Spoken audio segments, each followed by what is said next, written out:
With the RBI Grade B notification out and little early, the most relevant question in the aspirant's mind right now is that will I be able to crack RBI in next 2 months? Well, the answer is yes, but not the way that you might be thinking. देखिए, अगर आप scratch से शुरू करने की सोच रहे हैं स्टार्टिंग फ्रॉम जीरो और आप कंप्लेन कर रहे हैं कि टाइम नहीं है, इतनी जल्दी नहीं हो पाएगा, तो आप फिर अगले साल के लिए ही टारगेट कीजिए because it is not the time to start from scratch.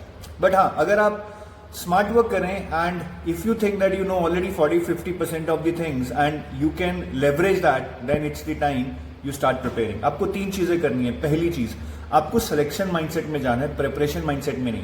Preparation mindset होता है कि हर चीज परफेक्टली करनी है, हर चीज पढ़नी है, एक एक चीज को ऊपर से नीचे तक रिवाइज करना है, वो नहीं चलेगा. अब आपको ये जानना है कि कहां पे मिनिमम एफर्ट लगाकर मैक्सिमम मार्क्स आ सकते हैं, ये होता है सिलेक्शन माइंडसेट. दूसरी चीज, पीवाईक्यूज इक्वल टू बाइबल. आप लोगों से जब भी पूछा जाएगा आपने पीवाईक्यूज देखे, आप बोलोगे हाँ, लेकिन क्या आपको एक एक पीवाईक्यू याद है? क्या आपको एक एक डायमेंशन याद है जिसपे क्वेश्चंस आ रहे हैं? क्या आपको इंपॉर्टेंट एरियाज पता है अच्छे से जिसपे क्वेश्चन आ रहे हैं?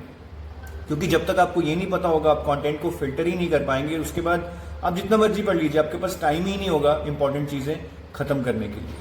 और तीसरी चीज सबसे जरूरी, ब्रूटल फोकस. 3 चीजों पे आपको पूरा फोकस करना है. पहला चीज कंटेंट रीजनिंग. डेली 1 घंटा रिवर्स इंजीनियरिंग के थ्रू कंटेंट रीजनिंग के क्वेश्चंस प्रैक्टिस कीजिए.